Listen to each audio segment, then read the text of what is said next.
Welcome back, Cybertronian fans, to another review. Today we have for you XTransBots Toro. Now, this is the reissue that they've recently done. I picked this up while I was in Austin, Texas from Toy Dojo, and just got lucky that they had one there, and I figured I'd just take it off their hands. I've already been through it. I was on vacation and I just couldn't wait. So, but we're going to go ahead and go through it one more again just for y'all. And so here we go. Box is really nice. It's got that soft touch printing. They did a good job on their bio.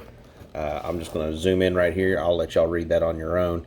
But I really like it. I like the reference to the 80s, especially strike first, strike hard, no mercy. Very Karate Kid. So just fun. Those are always fun for me to read. I'll probably cut that out and toss the box. So I like it when a company puts effort into their figures, and to the point that, you know, it's noticeable. Like they understand the fandom, and they put effort into that. So sorry, rambling.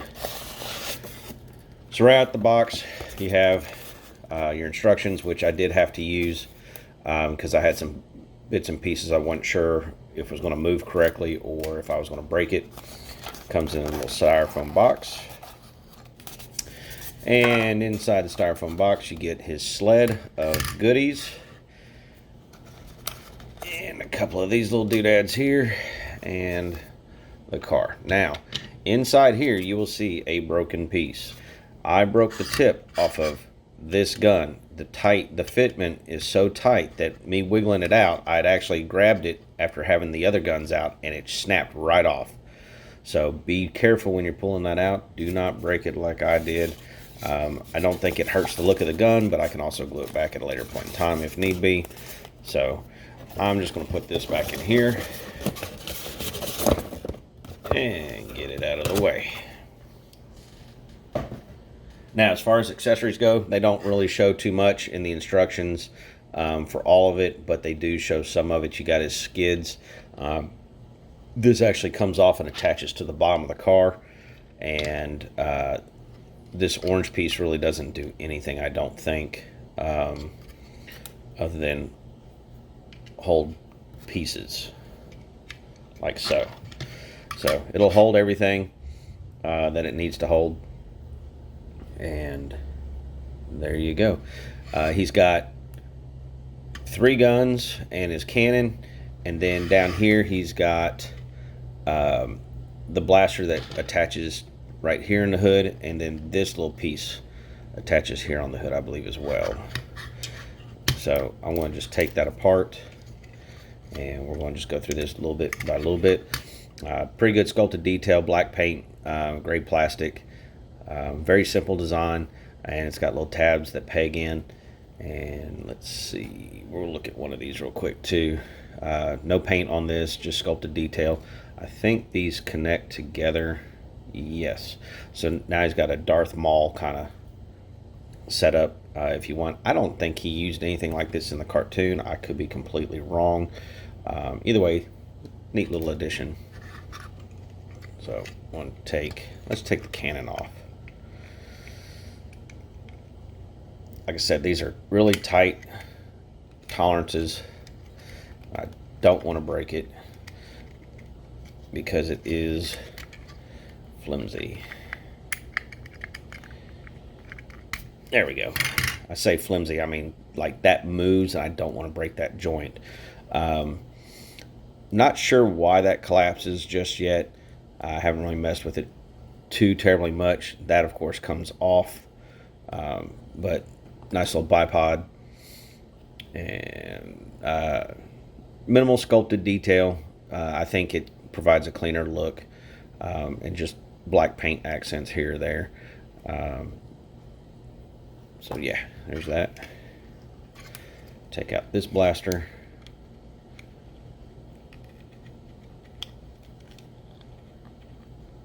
Oh, goodness. Tell you what, the skid plate's coming off. This actually comes off. That's a hand attachment for them. So we'll just go ahead and look at that Looks like that port's big enough to put like a blast effect or something in there. But yeah, that attaches over the hand. That'll go in there.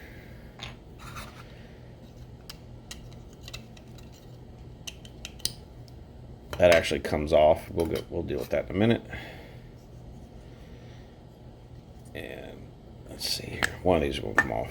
There's the broken blaster, which I'll end up probably gluing. I'll just put a pin in it and glue it together. But another little sculpted piece. Nice little details, line work on the sides, and just a little smidge of black paint.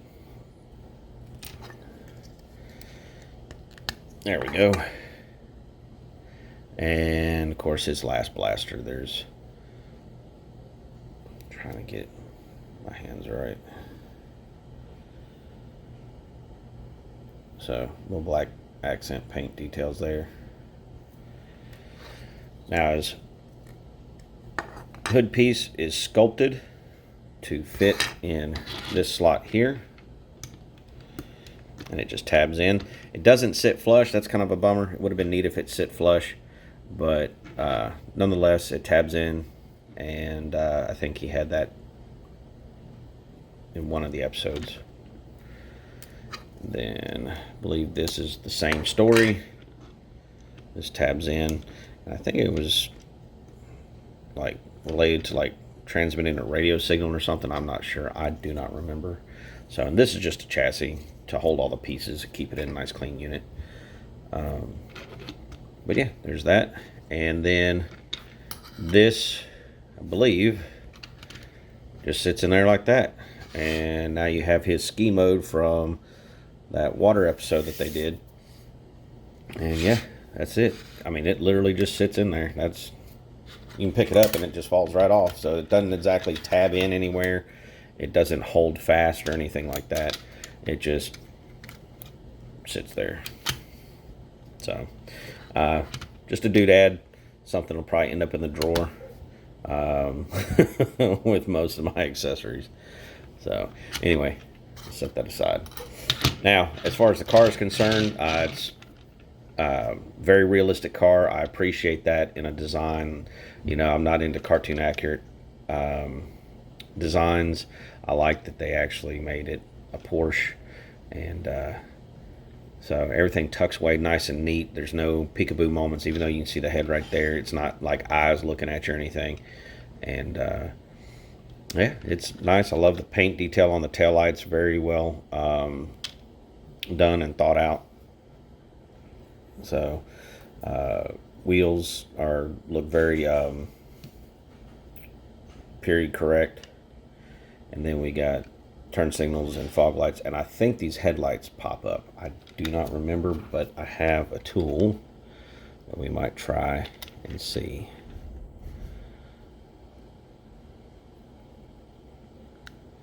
I'm not going to force it. If I can't get it, then it ain't going to go. But it is a tight, looks really tight down there. So like there's a gap that makes me think it'll go. But I'm not going to force it. I don't want to damage it. You know, if you know if they pop up or not, let me know in the comments, and I'll give it a go. So, quick size comparison. We have XTransBots wind charger. I believe it's boost. And they're pretty accurate size. I think the Porsche is in real life a little bit smaller than the Trans Am. But it's not a deal breaker. And just for a different company, there's Fans Toys Magnum. So as you can see, he's quite a bit bigger for an MP bot. He's super heavy compared to these two. Now, he's got some die cast in him, and he does also. But, I mean, the size is way off scale. You can't put these next to each other and have any kind of cohesiveness. And to this extent, it bothers me. I don't necessarily mind size differences, but I would not put these together in a lineup for any kind of visual enjoyment. So, but just so you know where he lands in the spectrum. Set those off to the side. And so yeah, the glass, you know, it at first I thought it was painted, but you can see through it, so it is just tinted plastic, which is really nice because it's, you know, it's not painted. It still has that, I guess, more realistic feel is what I would call it. I like the tint. It feels better. Even though you can see the inside bits when the light hits it just right, it's not like atrocious. So it's got little side mirrors. And yeah, I think that's about it. So let's get on with the transformation. Let's see if I can remember it without the instructions. So bear with me.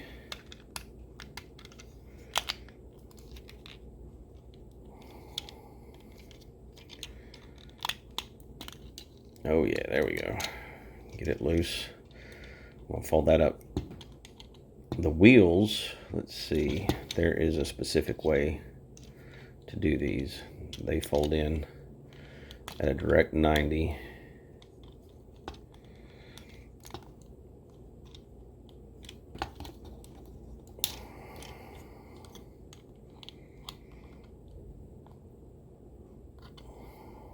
I believe this whole thing folds in, this whole backpack piece.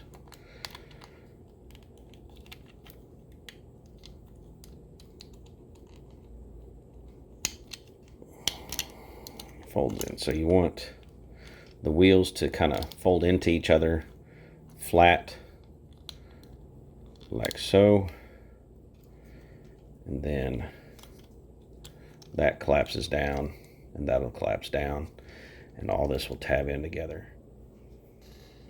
All right, we're back. Sorry about that. Ran out of memory, so I had to go clear some out. So basically, the backpack folds up nice and tucked like that. And let's see, we can start on the feet, the legs. Let's see, looks like we loosen the hood up a little. These pieces on the door untab and swing out. Your backpack you'll fold down. And let's see, your hands you'll flip up. Shoulders will come out. And let's see, shoulders should rotate all the way down like so. Arms extend, elbow, and spin 180. Do that again. These fold down to 90. Extend out the arms, bend your elbow, 180. So, Cliffjumper's head pops up, 180. The doors collapse in. Now I think this part's a little on the tricky side as well. I think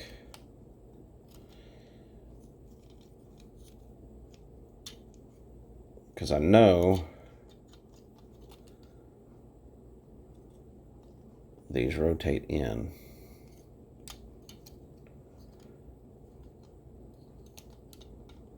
Not entirely sure. I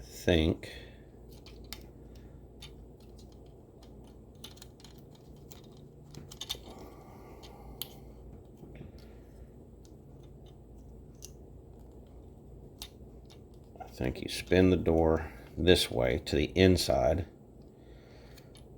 fold the window in, and then the door folds in. So we're going to try that one more time. Open that up, spin the door 180 degrees, fold the window in. Can't tell if I got a little stretch mark there or not. And then fold the door into the chest cavity as clean and direct as possible. And that should fold up there, and then this tucks in on top. And I believe these tabs right there, right there, tab into that notch and that notch there.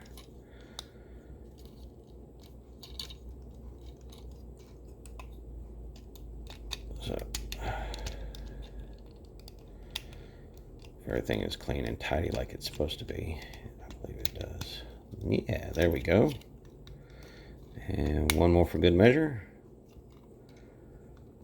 And those are in there. And now we have Cliffjumper with "You Got No Legs, Lieutenant Dan."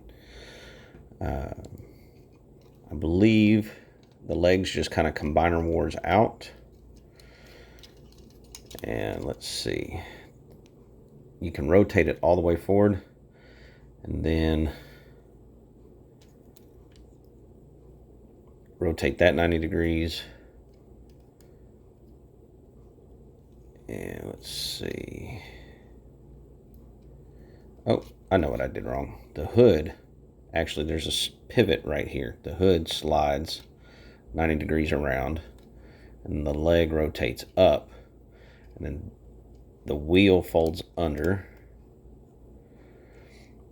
This piece folds in, and then that collapses. So we're going to do that one more time for y'all. Get that out of the way. So the legs just kind of combiner wars out. The hood has leverage up to extend the legs out. And I'm keeping pressure on the hood while I'm moving the whole knee joint forward. That actually folds as far forward as you can get it, and it locks in. Now, once you've done that, flatten your foot back, your leg back down to the black piece. Lift your hood up a little bit out of that tab. Rotate it to the inside. Rotate the whole foot 90 degrees. All right. Then this piece, this side panel here with the side marker light folds in 90 degrees. And the hood folds in flat, and then the wheel folds in flat. And there you go. You now have Cliffjumper. And I have to say, I'm very happy with this figure. I love the size. I love the coloring, the sculpt. I don't have anything bad to say about it. I think it's very well designed, very well done. So let's go ahead and go over the details here. So his head, I believe, is on a, no, not a ball peg. It's like on a swivel and then on a ball peg. So you can see, trying to get in here. I don't know if you can see that or not, but it's got this, it's got up and down and some left and right. So it's on a ball peg that attaches to that swivel, and that allows you to get a decent range of up and down, and you can actually swivel that around. But it's a little hard to line up, but it does give you some nice motion. Of course, his eyes are painted blue. And moving down to the torso, you now have blue tint on the faux chest. You know, a lot of people complain about a faux chest. I don't mind it because the car buttons up nice and clean, and the figure looks the part in robot mode. So worthy sacrifice for what I would consider an accurate representation that's not overly toony. So shoulders are on a ball peg, gets you all the way around. Get you up 90 degrees. You can go up further than 90 degrees, but you would actually have to break the tabbing for the transformation to get it up further. But it is there for if you want to pose or have a certain pose you're trying to nail. It can be done. So let me tab him back in here. There we go. He's got bicep swivel that'll go all the way around. He's got a single jointed elbow that gets you 90 degrees. And due to the transformation, he has a wrist tilt down but no up.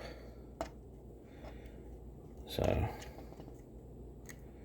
and he's got base pin knuckle fingers that open up, and he's got a little hole right there for his weapon and wrist swivel. So same thing for the other side. At the waist, he has an ab crunch, so he does bend forward about, I'd say that's about 30 degrees of ab crunch, which is decent. He's got waist swivel that gets all the way around 360, and he's got pinned legs. So, and then the legs actually have a swivel in here, so that's actually pretty clever. Just having them pinned, and it's just tension, it's just friction held. But I mean, it's full Van Damme. You know, I'm having to really shake it to get it. You know, I mean, the baby stuff, no, it's going to hold just fine. You know, so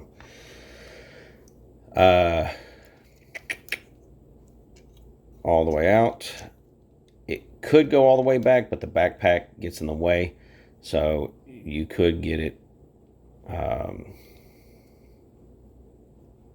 You get it real close. This one goes up a little bit further in the front, so I would say it's almost 180 degree split, but it's not quite. If you move the ab crunch, then you get your 180 degrees. So you got to get that backpack out of the way. So there's a will, there's a way, right? No real sculpted detail down here. Just a couple little tidbits right there. And then the legs are on a thigh swivel. I think it's just a cut joint that's well hidden. You don't have any gaps or anything like that. Knees, these things are tight. So, because it wants to bend further down here for the transformation than it does up here. One leg is definitely tighter than the other. This one moves nicely, and you get 90 degrees with the standard one, and then if you want to utilize that transformation piece just a little bit more, you just get a smidge more. So I'm not going to force this one because it is crazy tight, and I'm going to have to work on that. So moving down, let's see, you got sculpted details here and at the shin.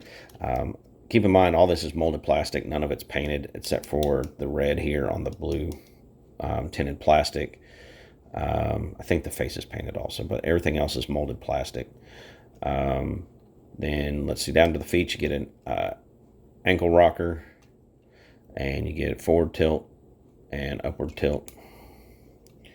So toe tilt and ankle rocker, which is insane the amount of motion this thing has. It is well articulated. I don't think there's anything I could want more. I don't need the individual fingers to be hinged or any of that mess. This works out really well. And we're just going to peg in a couple of accessories real fast. So the gun, it's kind of a pain because that peg, I will say the only negative I feel that, ow, dang, what this thing has is trying to get that peg into the hole. And it is not exactly user friendly. And to see the peg to get it into the hole, your fingers get stuck out. So you kind of have to fold it in and then almost feel for it. And it's a pain in the butt. I don't like it.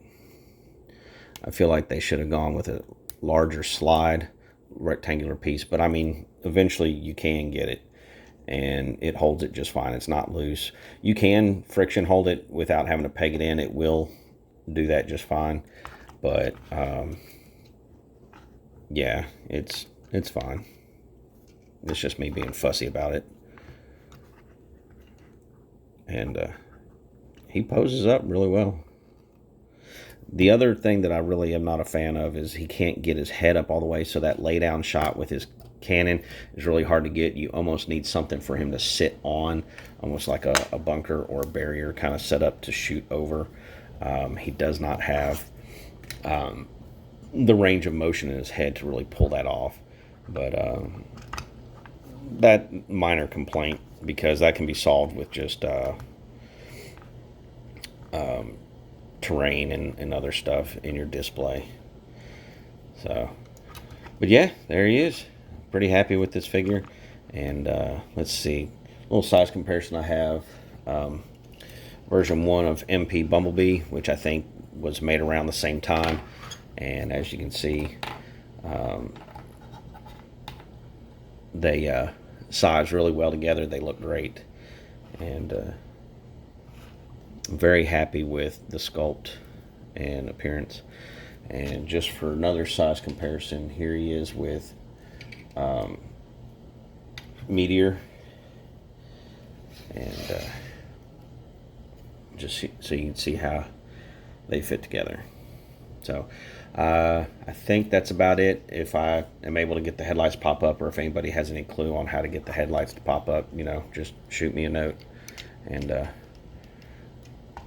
yeah, there you go. That slides right over just like that.